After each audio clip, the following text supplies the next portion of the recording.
Hello everyone, welcome back to Nammalax Bangalore Presents current issue of the day episode number 228. So ಇವತ್ತಿನ episode number 228 ಅಲ್ಲಿ will discuss about a very significant event. ಅದೇನಪ್ಪಾ ಅಂತಂದ್ರೆ India Russia civil aircraft manufacturing initiative. ಏನಪ್ಪಾ ಅಂತಂದ್ರೆ civil aircraft manufacturing ಅಲ್ಲಿ India ಮತ್ತೆ Russia ಅವರು memorandum of understanding sign ಮಾಡಿದ್ದಾರೆ. ಇದರ ಅರ್ಥ ಏನಪ್ಪಾ ಅಂತಂದ್ರೆ ಇನ್ಮೇಲೆ ನಾವು ಸಿವಿಲ್ ಏರ್ಕ್ರಾಫ್ಟ್ಸ್ ಅನ್ನು ಇಂಡಿಯಾದಲ್ಲೇ ಮ್ಯಾನುಫ್ಯಾಕ್ಚರ್ ಮಾಡ್ತೀವಿ. ಸಿವಿಲ್ ಏರ್ಕ್ರಾಫ್ಟ್ ಅಂದ್ರೆ ಯಾವುದು? Passenger aircraft. ಫಾರ್ ಎಕ್ಸಾಂಪಲ್ ಇದರಲ್ಲಿ ಫೇಮಸ್ ಕಂಪನಿ ಏರ್ ಬಸ್ ಆಗಲಿ, ಬೋಯಿಂಗ್ ಆಗಲಿ, ಅವರು ಮ್ಯಾನುಫ್ಯಾಕ್ಚರ್ ಮಾಡ್ತಾರೆ. ಇದನ್ನ ಯಾರು ಅಗ್ರಿಗೇಟರ್ ಆಗಿ ಯೂಸ್ ಮಾಡ್ತಾರೆ? ನಮ್ಮ ಏರ್ ಇಂಡಿಯಾ ಆಗಲಿ, ಇಂಡಿಗೋ ಆಗಲಿ, ಇದೆಲ್ಲ ಕಂಪನೀಸ್ ಅದನ್ನ ಪರ್ಚೇಸ್ ಮಾಡ್ಕೊಂಡು ಯೂಸ್ ಮಾಡ್ಕೊತಾರೆ. ಬಟ್ ಇವಾಗ ಮ್ಯಾನುಫ್ಯಾಕ್ಚರಿಂಗ್ ಇಂಡಿಯಾದಲ್ಲೇ ಮಾಡ್ತೀವಿ. ಯಾವ್ದಂದ್ರೆ ಸುಕೋಯಿ ಸೂಪರ್ ಜೆಟ್ 100 ಅನ್ನುವಂತ ಏರ್ಕ್ರಾಫ್ಟ್ ಅನ್ನು HAL ಮತ್ತೆ UAC ನಡುವೆ ಮೆಮೊರಂಡಮ್ ಆಫ್ ಅಂಡರ್ಸ್ಟ್ಯಾಂಡಿಂಗ್ ಆಗಿದೆ. ಅದರ ಪ್ರಕಾರ this Sukhoi super 100 jet will be manufactured in India. So that is why it is a very significant event. ಏನಪ್ಪಾ ಕಂಟೆಕ್ಸ್ಟ್ ಅಂತಂದ್ರೆ memorandum of understanding was signed ಯಾರ ಮಧ್ಯೆ ಅಂತಂದ್ರೆ Hindustan aeronautics limited and Russia's UAC. Russia's UAC ಏನಂತಂದ್ರೆ it is a state owned state owned company. ಅದು ಇದು ಏನ್ ಮಾಡುತ್ತಂದ್ರೆ it marks a historic return. ಏನ್ ಹಿಸ್ಟೋರಿಕ್ ರಿಟರ್ನ್ ಅಂತಂದ್ರೆ it marks India's return to civil aircraft manufacturing after 40 years. ಅಂದ್ರೆ before 40 years India civil aircraft manufacture ಮಾಡ್ತಾ ಇತ್ತು.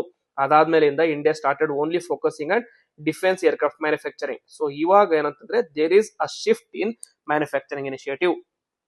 Then it also signifies policy alignment. ಯಾವ ಜೊತೆ policy alignment? It signifies the policy alignment of make in India and Atmanirbhar Bharat. ಏನು ಇದು make in India and Atmanirbhar Bharat ಅಂತಂದ್ರೆ ನಮ್ಮ ಇಂಡಿಯಾದಲ್ಲಿ to make India in to a manufacturing hub ಏನ್ ಮಾಡ್ತಿದೀವಿ ನಾವು? We are focusing on make in India and Atmanirbhar Bharat ಮೇಲೆ focus ಮಾಡ್ತಾ ಇದೀವಿ. ದಿಸ್ ಪರ್ಟಿಕ್ಯುಲರ್ ಇವೆಂಟ್ ಏನಂತಂದ್ರೆ it is in line with India's make in India and Atmanirbhar Bharat. Next about super jet Sukhoi 100 ಏನಪ್ಪಾ ಅಂತಂದ್ರೆ it is ಯಾವ ಟೈಪ್ ಅಂತಂದ್ರೆ ಇಲ್ಲಿ ಇಮೇಜ್ ಅಲ್ಲಿ ತೋರಿಸ್ತಂಗೆ ದಿಸ್ ಇದು Sukhoi super jet engine image, jet image. ಇದು twin engine and narrow body regional jet. So twin engine ಇರುತ್ತೆ, narrow body regional jet. Capacity ಎಷ್ಟಪ್ಪ ಅಂತಂದ್ರೆ 87 to 103 ಪ್ಯಾಸೆಂಜರ್ಸ್ ಅಷ್ಟೇ, depending upon the configuration. Range ಏನಪ್ಪಾ ಅಂತಂದ್ರೆ 3000 to 4500 ಕಿಲೋಮೀಟರ್ಸ್. ಅಂದ್ರೆ comparatively short range aircraft ಅಂತ ಕರೀತಾರೆ ಇದಕ್ಕೆ. ಇಂಜಿನ್ ಯಾವ್ದಂದ್ರೆ PD8 is an indigenously developed Russian engine. It was replacing earlier French-Russian powerjet SM-16. ಮುಂಚೆ ಫ್ರೆಂಚ್ ಮತ್ತೆ ರಷ್ಯಾ ಕೋಡಿ ಮಾಡಿರುವಂತ SM-16 ಇಂಜಿನ್ ನ ಯೂಸ್ ಮಾಡ್ಕೋತ SM-146 ಇಂಜಿನ್ ಯೂಸ್ ಮಾಡ್ಕೋತಾ ಇದ್ರು. ಬಟ್ ಇವಾಗ ಯೂಸ್ ಮಾಡೋದು ಯಾವುದು? PD8 engine. Then it is suitable for India's Udan regional routes. ಯಾಕಂತಂದ್ರೆ 3000 to 4500 ಕಿಲೋಮೀಟರ್ಸ್ ಅಂದ್ರೆ it is very suitable for regional air connectivity programme. Okay, Indian major ಸಿಟಿನ ಕನೆಕ್ಟ್ ಮಾಡೋದಕ್ಕೋಸ್ಕರ ಯೂಸ್ ಮಾಡಬಹುದು ಅಂತದ ಸೂಟೇಬಲ್ ವೆಹಿಕಲ್ ಅಂತಾನೆ ಹೇಳ್ಬೋದು. ಗ್ಲೋಬಲ್ ಪ್ರೆಸೆನ್ಸ್ ಅಂತಂದ್ರೆ globally it is operated by 16+ airlines. So very trusted ಅಂತ ಹೇಳ್ಬೋದು. And over 200 aircrafts are in service globally. So ನೀವು ಇವರ Sukhoi S100 jet website open ಮಾಡಿದ್ರೆ ಫಸ್ಟ್ ಪೇಜ್ ಅಲ್ಲಿ ಏನ್ ಹೇಳುತ್ತೆ? 154+ more orders have been placed ಅಂತ ಹೇಳ್ತಾರೆ. ಸೊ 200 + 154 ಅಂದ್ರೆ almost 354 aircrafts are on manufacturing ಅಂತ ಹೇಳ್ಬಹುದು. So very important and trustworthy aircraft ಅಂತಂದ್ರೆ ಹೇಳ್ಬಹುದು ಇದನ್ನ. ದೆನ್ ಅದ್ರ ಜೊತೆ ಕೀ ಫೀಚರ್ಸ್ ಅಂತಂದ್ರೆ it is design for short haul regional routes, carries up to 103 passengers, range ಹೇಳ್ದಂಗೆ 3350 ಕಿಲೋಮೀಟರ್ ಇದೆ. Next Mach number is about 0.82. So Mach number is about 0.82 ಅಂತಂದ್ರೆ it is subsonic ಅಂತಂದ್ರೆ ಹೇಳ್ಬಹುದು. ಅಡ್ವಾನ್ಸ್ಡ್ ಏರೋಡೈನಮಿಕ್ಸ್ ಇದೆ. Features a modern design with advanced aerodynamics and digital fly by wire ಅಂತ. Impact and substitution ಅಂತಂದ್ರೆ so in response to the western sanctions ಇದನ್ನ discuss ಮಾಡೋಣ. Okay, next India civil aviation journey ಅಂತ ಅಂದ್ರೆ ಹೇಳ್ದಂಗೆ ಇದು 40 years ಆದ್ಮೇಲೆ ಸಿವಿಲ್ ಏವಿಯೇಷನ್ ಗೆ ಇಂಡಿಯಾ ಮೂವ್ ಆಗ್ತಾ ಇದೆ. ಸೊ ಬಿಫೋರ್ ದಿಸ್ ಯಾವಾಗ ಅಂತಂದ್ರೆ 1961 to 1988 ಅಲ್ಲಿ ಲಾಸ್ಟ್ ಇಂಡಿಯನ್ ಸಿವಿಲ್ ಏರ್ಕ್ರಾಫ್ಟ್ ನ ಮ್ಯಾನುಫ್ಯಾಕ್ಚರ್ ಮಾಡಿದ್ರು. ಯಾವ್ದಂದ್ರೆ Avro HS-748 ಅಂತ. Okay, so Avro HS-748 was the last manufactured aircraft by India.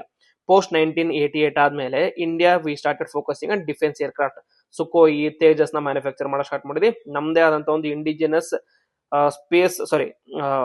Defence jet engine ನ ಮಾಡ್ಬೇಕಂತ ನಾವು ಕಾವೇರಿ ಇಂಜಿನ್ ಮೇಲೆ ಫೋಕಸ್ ಮಾಡಿದ್ವಿ. But ultimately we are not successful. So we started using different engine in our Tejas LAC.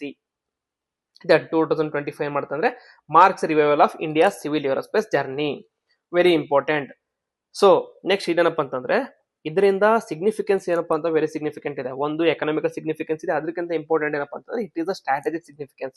ಏನಂತಂದ್ರೆ it diversifies HAL beyond defence. HAL Hindustan aeronautics limited only defence ಮೇಲೆ focus ಮಾಡ್ತಾ ಇತ್ತು. ಇವಾಗ it can diversify its manufacturing zone beyond defence and it reduces the dependency on Boeing and Airbus duopoly. So ಇಂಡಿಯಾದಲ್ಲಿ normally most of the companies ಯಾರನ್ನ buy ಮಾಡ್ತಾ ಇದ್ದಂದ್ರೆ it use to buy from Boeing and Airbus.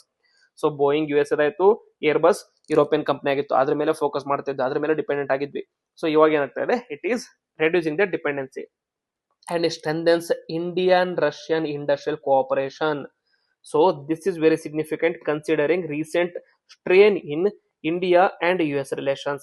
So USA ಅವರು they are moving away from India. That is very visible for the $1 $1 lakh visa fee. H1B visa ಮೇಲೆ $1 lakh ಫೀನ ಹಾಕಿದ್ರು, ಅದೊಂದಾಗಿರ್ಬೋದು. ಜೊತೆಗೆ 50% plus tariff hikes on all the Indian goods. ಇದೆಲ್ಲ ಏನ್ ತೋರಿಸ್ತಾ ಇತ್ತಂದ್ರೆ there is strain between India and US relations. So this comes as an alternative for India and US relations and it strengthens our long ally, ಯಾರಪ್ಪ ಅಂದ್ರೆ Russia. Enhances India strategic autonomy in aviation as well.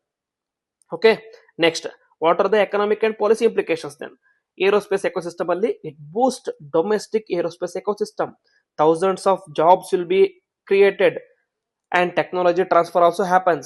And then Udan support, that is supports Udan scheme. Tier 2 and tier 3 ಸಿಟಿನ connect ಮಾಡೋದಕ್ಕೋಸ್ಕರ ಮಾಡಿರುವಂತ regional connectivity scheme ಕೂಡ help ಮಾಡುತ್ತೆ. Then trade balance also it reduces import ಕಮ್ಮಿ ಮಾಡುತ್ತೆ. So import substitution ಆಗುತ್ತೆ, helps in balancing the trade balance improvement. So these are the economic and policy implementations. Next, so what is the potential, market potential ಏನಂತಂದ್ರೆ 200 to 250 regional jets are needed in India. So which is the perfect fit for short haul and fuel efficient operations. ಇಂಡಿಯಾದಲ್ಲಿ 200 to 250 regional jets requirement ಇದೆ. So ಇವಾಗ ನಾವು we start manufacturing in India, then we can meet those potential. And 300 to 350 jets are needed in South Asian routes. So additional 300 to 350 for South Asian Indian routes ಅಲ್ಲಿ ಇದೆ. So very high potential ಇಂದ market ಅಂತ ಹೇಳ್ಬೋದು.